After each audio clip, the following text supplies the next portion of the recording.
A vitamina D ela foi inicialmente conhecida, né, pelo seu perfil de preencher critérios para ser uma vitamina. Então, ela foi batizada como vitamina D.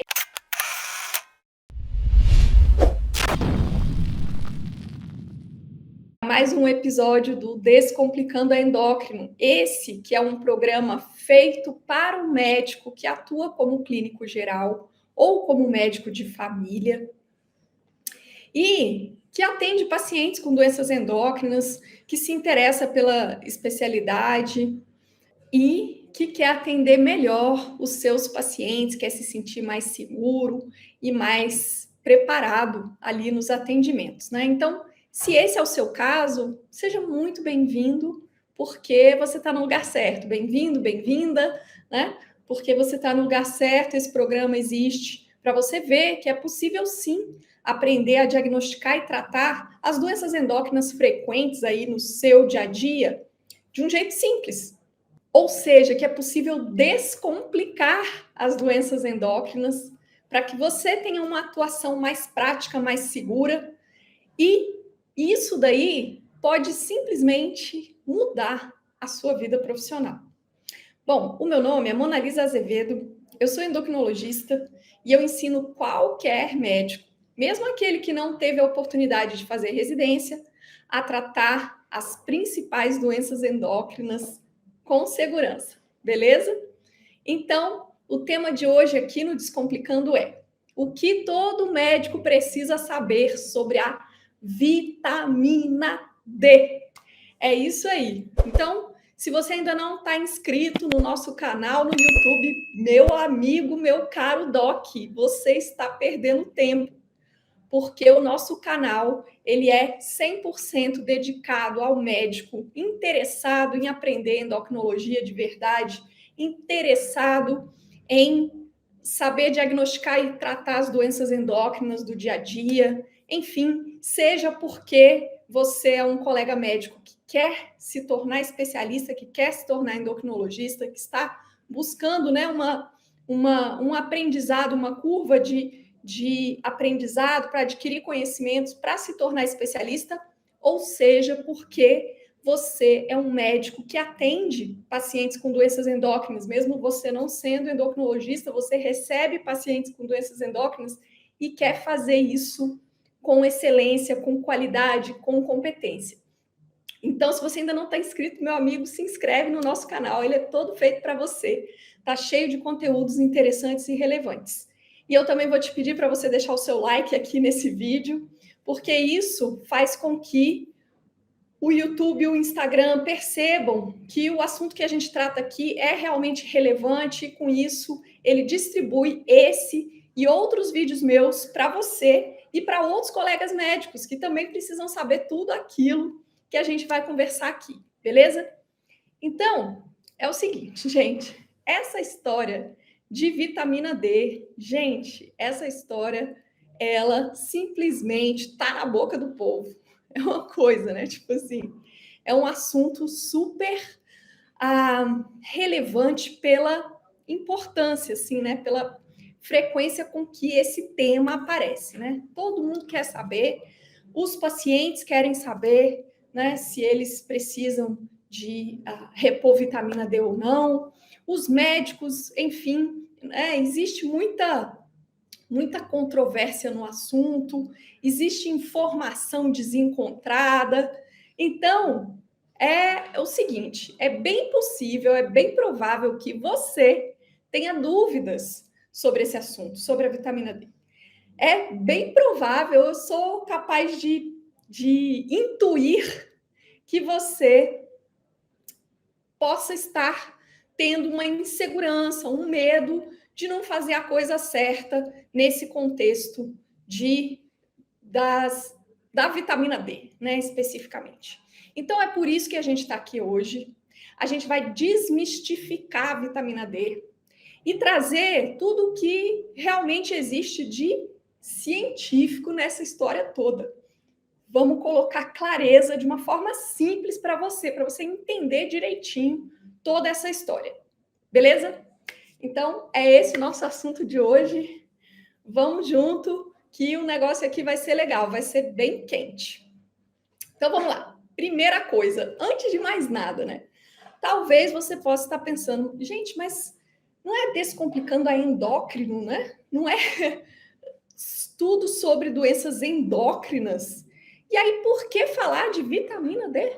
Né? Tipo assim, uma vitamina aí no meio da endocrinologia, como assim, né? Da onde que vem isso? Bom, é o seguinte, a vitamina D, muito mais do que uma vitamina, ela é um hormônio, né? Então, a vitamina D, ela foi inicialmente conhecida, né, pelo seu perfil de preencher critérios para ser uma vitamina. Então, ela foi batizada como vitamina D, enfim. Só que, tempos depois, né, com os avanços, com uma melhor compreensão dos mecanismos moleculares e celulares, né, de funcionamento do organismo, a gente teve a oportunidade de saber que a vitamina D é, na verdade, um hormônio. É tipo isso mesmo. A vitamina D é um hormônio que age se ligando a receptores do tipo nuclear. Então, a vitamina D se liga a receptores. O receptor da vitamina D é um receptor que está localizado dentro do núcleo, né? E a ligação da vitamina D ao seu receptor vai induzir efeitos celulares, né, que vão resultar nos efeitos biológicos dessa vitamina, que é um hormônio, desse hormônio, a vitamina D. E o que a vitamina D faz? Então, olha, o mais clássico e conhecido, que todo mundo já sabe, é que a vitamina D, ela promove, ela aumenta, ela estimula a absorção intestinal do cálcio e do fósforo. Essa é a principal função e a função mais conhecida da vitamina D. E isso é muito importante, vocês não estão entendendo.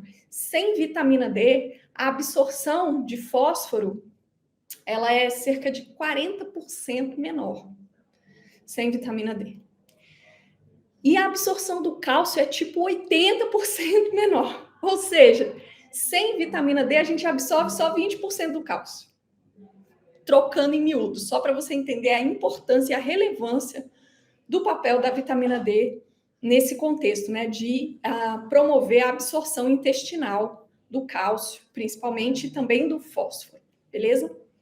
Bom, além disso, a vitamina D também estimula a reabsorção tubular renal do cálcio, né? Então, daquele cálcio que é filtrado nos rins, uma boa parte vai ser reabsorvida, né, nos túbulos renais, e essa reabsorção é estimulada também pela vitamina D. Esses dois são os grandes efeitos da vitamina D que vão influenciar no metabolismo ósseo, né? Porque aqui a gente está falando de cálcio e fósforo, que são os principais minerais, né?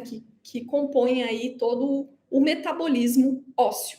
Beleza. Então, até aí tudo bem. Acontece que a vitamina D é um hormônio e esse hormônio possui receptores na maioria das células do organismo. Não é só ali no intestino, nos túbulos renais, não.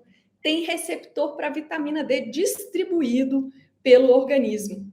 E o que a gente já sabe hoje, né?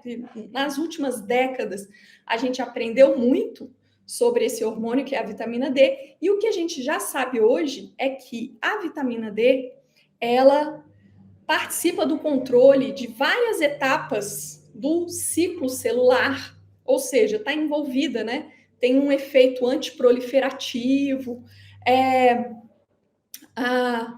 e também está envolvida na indução da diferenciação de diversos tipos celulares. Então, assim, inclusive, a gente sabe hoje que existe uma associação entre níveis baixos de vitamina D e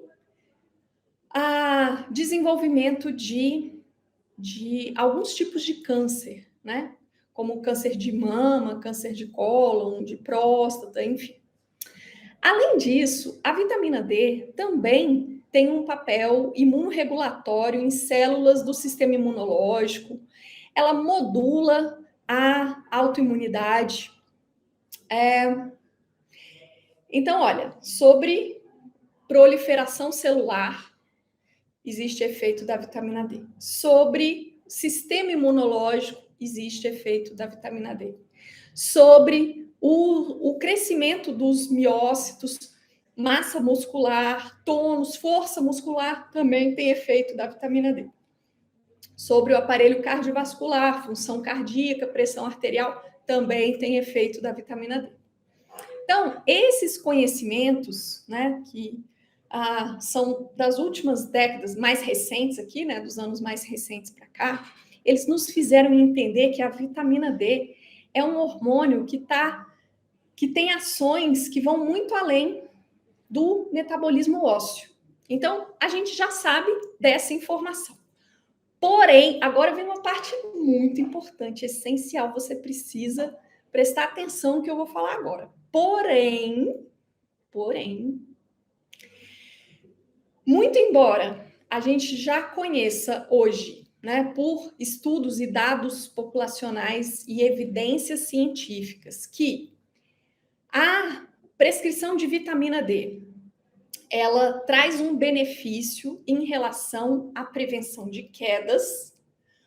No entanto, muito embora isso seja fato, no entanto, não há evidências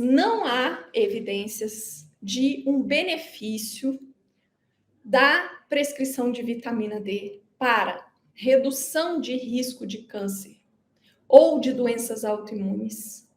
E não se recomenda a suplementação, além das necessidades diárias, né, habituais, para fins de prevenção nem de doença cardiovascular, nem de melhora de qualidade de vida.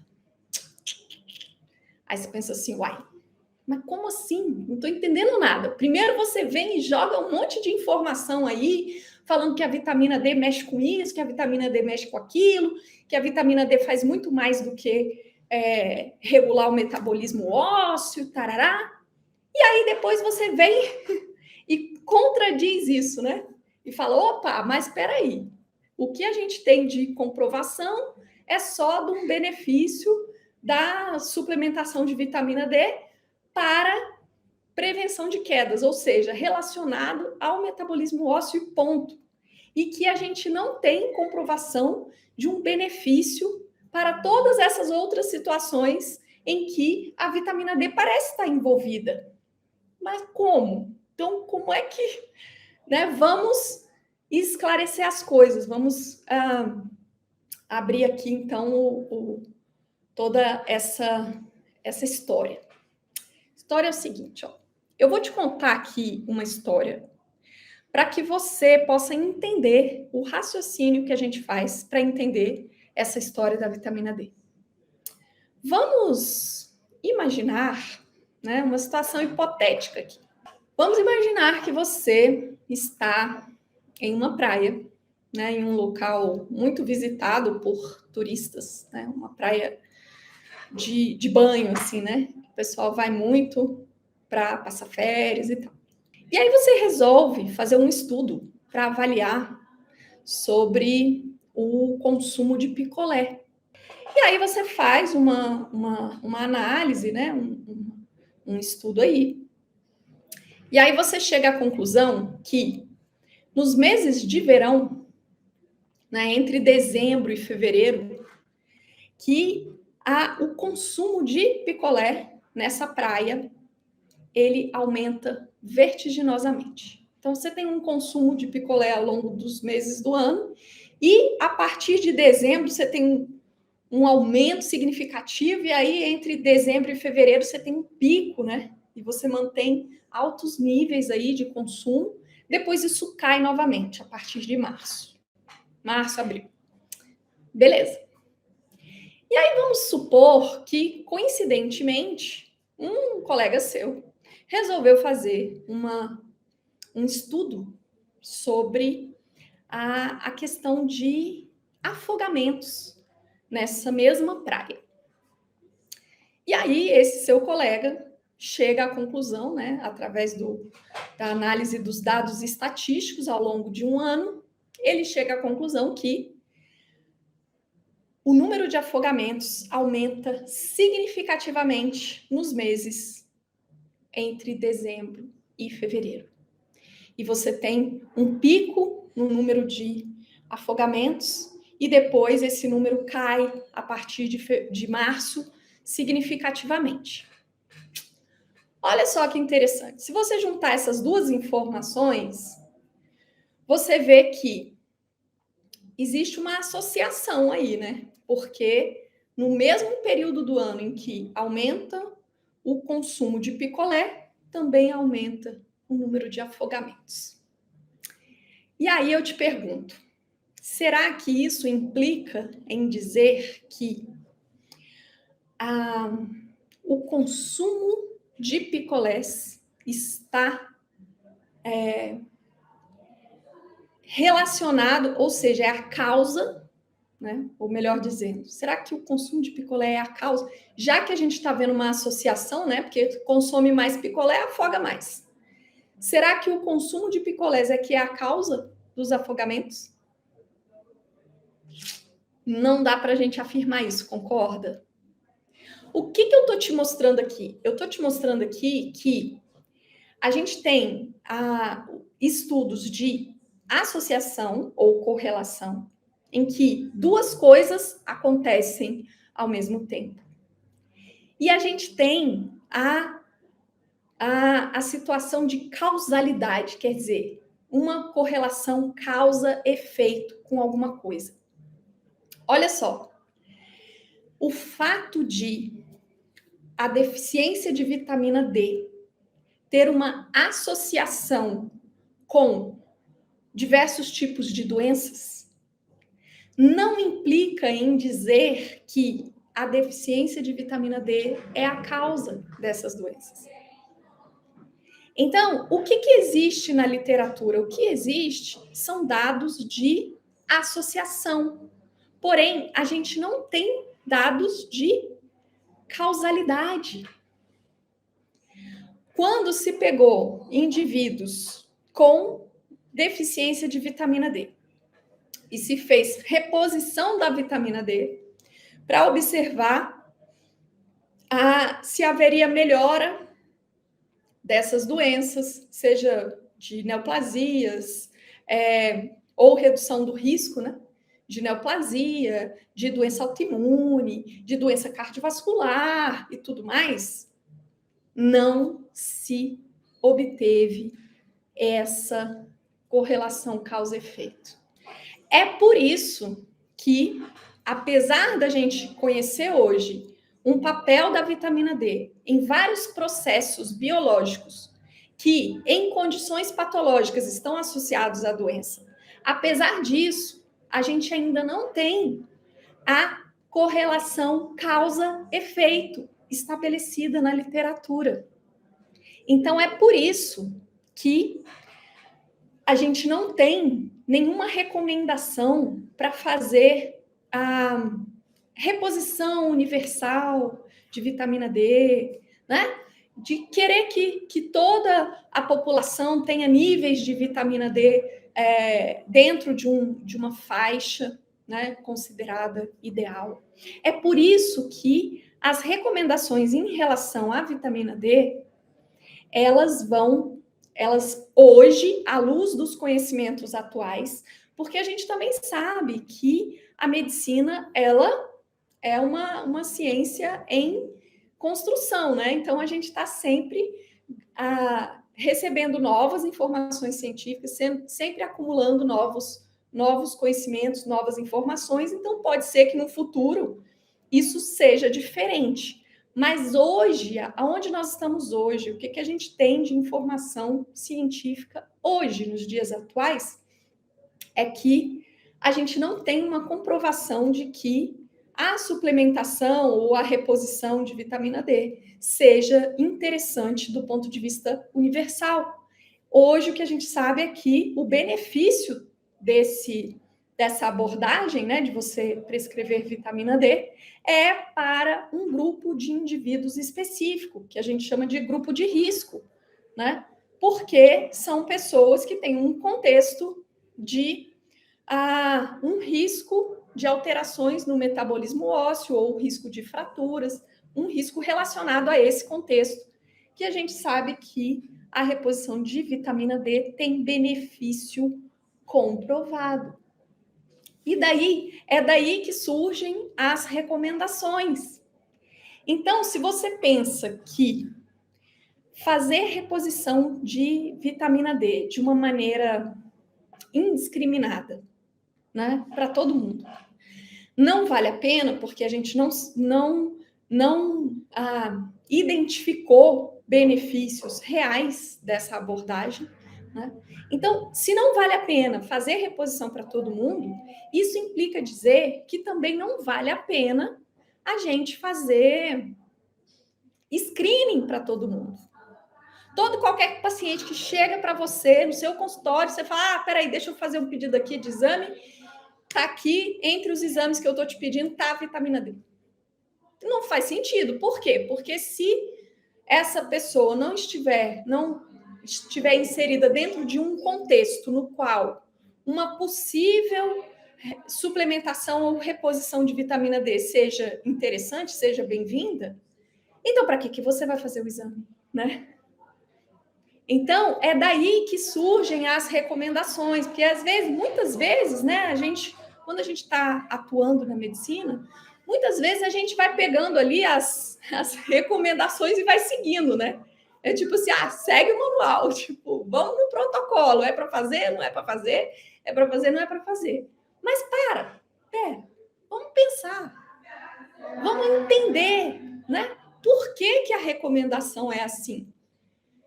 Certo? Então, assim, tem coisas que não vale a pena. Então, assim, nesse caso aqui, a gente fazer screening universal, toda e qualquer pessoa que chegar, independente da idade, independente da presença de doença ou não, de comorbidades, etc. Para todo mundo eu vou pedir vitamina D. Aí não faz sentido. Por quê? Porque, independente do resultado que vier, eu não vou fazer nada. Se eu não vou fazer nada com esse resultado, então para que eu preciso desse exame? Eu não preciso dele, porque ele vai significar uma despesa desnecessária, né? E despesa, quando eu falo despesa, eu estou falando em despesa financeira, mas eu também estou falando em outros gastos que existem, né? Porque tem a questão da pessoa se locomover até um laboratório para colher a amostra de sangue, tem todo né? Tem um resultado de exame que vai chegar. E a pessoa vai querer saber, escuta, mas e aí? E agora? Isso aqui? Né? Então, tem uma série de implicações em tudo isso. Então, é por essa razão que, à luz dos conhecimentos atuais, eu repito, porque tudo, né, é muito dinâmico, a medicina é muito dinâmica. E pode ser que, no futuro aí, a gente tenha uma maneira de pensar nova, diferente, adaptada, né, a uma nova realidade. Mas, à luz dos conhecimentos atuais, hoje, em 2022, a gente tem recomendações, a gente tem grupos de pessoas que vão merecer uma dosagem de vitamina D. Então, que grupos de pessoas é esse, né? Então, para as pessoas que são consideradas grupo de risco. E quem que é grupo de risco, né? Para quem que a vitamina D, uma vitamina D abaixo de um patamar considerado ideal, é arriscado. Então, onde que a gente sabe? Onde que é terreno firme que você fala assim, para essa pessoa aqui eu preciso de uma vitamina D na faixa ideal, porque ela estar com a vitamina D abaixo é ruim para ela, né? Existe um benefício em saber os níveis da vitamina D para se fazer uma reposição, caso necessário, né, para manter dentro de uma faixa. Então, quem são essas pessoas de risco? Pacientes com doenças osteometabólicas, né, como raquitismo, osteomalácia, osteoporose, né? Os indivíduos com história de queda e fratura, né, os idosos, os obesos, as grávidas, as lactantes, indivíduos com síndrome de malabsorção, tipo fibrose cística, doença inflamatória intestinal, doença de Crohn, né? Essas coisas aí, cirurgia bariátrica, né? Que também é um procedimento em que o paciente tem um prejuízo significativo da absorção de cálcio, né, intestinal.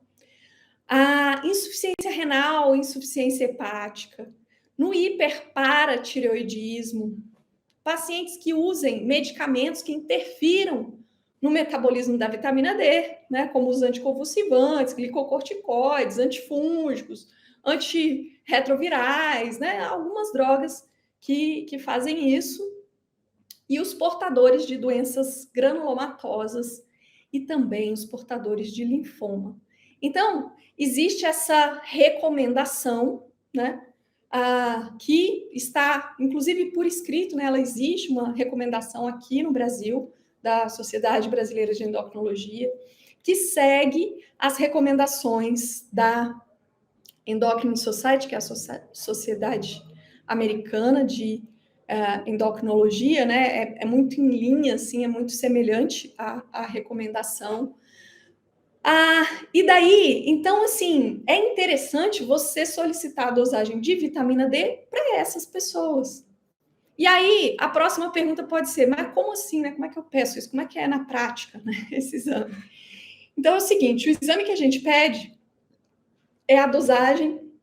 Quando a gente fala assim, eu vou pedir vitamina D, isso significa você pedir no sangue a dosagem da 25-hidroxivitamina D.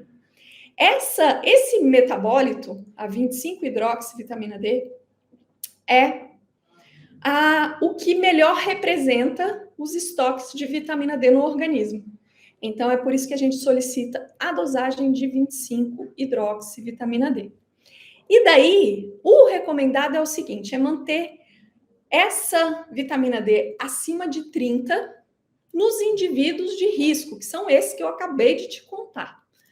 Então, se você está diante de um paciente que tenha, né, qualquer uma dessas situações aí que o torna um indivíduo de risco, essa pessoa merece dosar a 25-OH vitamina D, né, que é a 25-hidroxivitamina D. E aí, se o resultado vem abaixo de 30, é interessante sim fazer a reposição, né? E aí, como é que a gente faz isso na prática ali do dia a dia, né? Então, o que acontece? Se o paciente tem a vitamina D baixa, você vai fazer uma reposição, que a gente chama de reposição plena, né? Inicialmente. E aí, depois que você completar, a gente faz um ciclo com uma dose mais alta da vitamina D. E aí, ao completar esse ciclo, depois a gente mantém o paciente em uso de vitamina D numa dose de manutenção, né? Então, a gente faz a chamada dose de ataque primeiro, para a gente fazer a reposição, e depois a gente mantém o paciente com uma dose de manutenção, porque se ele está hoje com a vitamina D baixa, é porque amanhã, né? Se eu fizer só um ciclo de reposição aqui, ele vai segurar alguns meses, mas provavelmente quando for, né, meses adiante, essa vitamina D vai cair de novo. Então, a ideia é fazer a reposição plena e depois manter uma dose de manutenção, né? Fazer uma dose pequena de manutenção. Essa dose de reposição plena, assim, pode variar um pouco, né, em termos dependendo da recomendação, mas a mais aceita, a mais conhecida, a mais utilizada é a de 50 mil unidades por semana durante 8 semanas, né? Pode ser feita em outros esquemas também, mas o regime mais comum é esse, de 50 mil durante 8 semanas. E aí depois, a partir da 9ª semana, o paciente já passa para uma dose de manutenção, que em geral o recomendado é de 1.000 a 2.000 unidades por dia, né, como dose de manutenção. Então, em geral, é assim que a gente faz. Agora, uma pergunta que pode surgir para você é o seguinte, você fala, legal. Então, eu vou fazer essa dose de reposição plena aí, e aí, depois de 8 semanas, eu já peço, então, uma nova dosagem da 25-hidroxi para saber se a reposição foi adequada. Então, na verdade, a gente aguarda um pouco mais. Por quê? Porque o estabelecimento dos estoques de vitamina D, ele pode demorar um pouco mais. Então, é interessante a gente aguardar uns 4 meses aí, pelo menos, antes de fazer uma dosagem para verificar se a vitamina D normalizou. Porque se você fizer a dosagem com 2 meses, por exemplo, pode até ser que ela já venha dentro da faixa normal. Mas se ela ainda não tiver normalizado, isso pode ser simplesmente porque ainda não houve tempo. E aí, às vezes, você vai achar que precisa repor mais, né? E pode, às vezes, tomar uma conduta desnecessária. Então, em geral, é recomendado aguardar alguns meses para fazer uma nova dosagem da vitamina D. Então, você faz a reposição plena seguida da manutenção e aí repete a dosagem da 25-hidroxi alguns meses para frente. Beleza? Então, a ideia é, se você entende que existe um princípio para isso, né? Que existe toda uma história envolvida, que o que a gente tem de definido na literatura é associação, mas a gente não tem bem estabelecido na literatura relação causa-efeito, né? De deficiência de vitamina D com várias doenças não relacionadas ao metabolismo ósseo. Se você entende isso, fica muito mais fácil você compreender quem é o paciente que vai merecer, né, uma dosagem da vitamina D sérica e uma reposição, uma suplementação, enfim, e como você deve proceder, né, com isso daí. Porque no fundo, o que acontece? A gente tem 2 fontes de vitamina D. Uma é a alimentação. A outra é a síntese de vitamina D na pele. Os alimentos, fontes de vitamina D, eles são escassos. Então, a gente tem poucos alimentos. Em geral, a nossa principal fonte de vitamina D vai ser a síntese na pele. E aí, a gente tem muitos indivíduos que têm pouca exposição solar, enfim, isso também vai contribuir, ou às vezes alguns fatores individuais, né, como o uso de filtro solar, ou a cor da pele, né? A gente sabe que indivíduos da pele mais escura, eles vão precisar de mais tempo de exposição solar para sintetizar a vitamina D, por exemplo. Então, assim, existem vários fatores, né? Às vezes individuais, às vezes comportamentais, às vezes sociais, que podem influenciar nisso também. E daí, então, a suplementação de vitamina D, né, na forma de comprimidos, cápsulas, enfim, ou gotas, é uma forma de se contornar, né, uma dificuldade, uma deficiência de vitamina D, mas que só vai ser interessante se houver um benefício comprovado. Enquanto a gente estiver naquele terreno da incerteza, a gente vai permanecer sem essa recomendação, né? A partir do momento em que a gente encontra uma evidência de que aquilo ali realmente é benéfico, daí a gente está em terreno firme para a gente seguir, e é daí que surgem recomendações oficiais para que a gente possa conduzir no dia a dia, para que você possa, né, executar no dia a dia com os seus pacientes. Um paciente que chega, não foi você que pediu o exame, ele já chega com resultado. Isso aí é o dia a dia mesmo, né? Tipo assim, porque é muito legal. Então tá bom, eu entendi. Eu não preciso solicitar dosagem de vitamina D para todo mundo.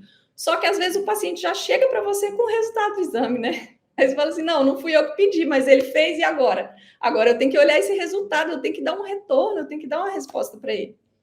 E aí ele está dizendo: o paciente dosou 2 vezes. Uma vez veio um resultado 25 e outra vez veio um resultado 14. Aí você fala assim: bom, Para quem é grupo de risco, a gente quer a vitamina D acima de 30. Para quem não é grupo de risco, a vitamina D acima de 20 tá ok, né? Agora, uma vitamina D de 14 já é algo que, independente da pessoa ser ou não ser de grupo de risco, né? O bom senso diz que seria interessante uma suplementação. Porém, aí o que acontece? Ele tem duas dosagens. Uma caiu numa faixa que estaria tudo bem, 25, e a outra caiu numa faixa aí, 14, né? Que é complicado.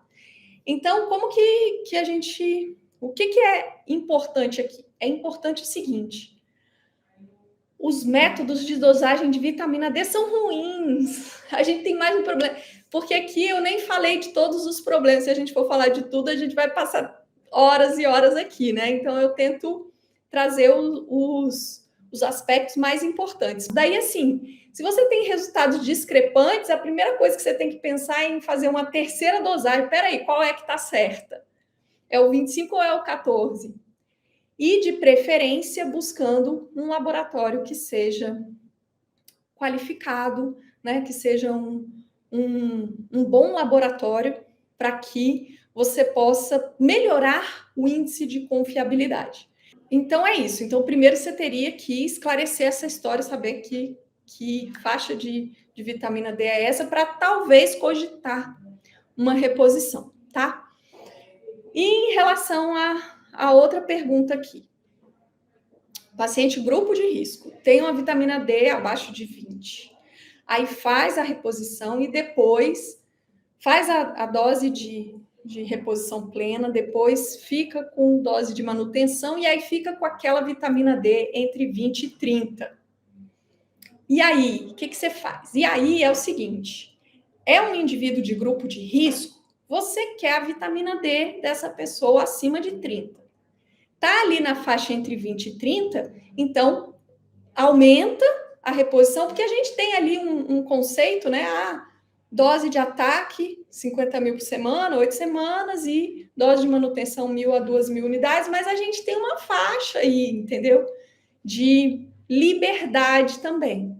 Então, assim, se a vitamina D agora está entre 20 e 30, ela não está na faixa ideal, mas você tem margem e liberdade para aumentar. Por exemplo, está fazendo 14 mil por semana, né, que seria 2.000 unidades por dia, você pode dobrar essa dose, né, por algumas semanas, e aí reavaliar dali alguns meses, porque a ideia é você colocar realmente a vitamina D dentro de uma faixa, né, que seja recomendada para essa situação.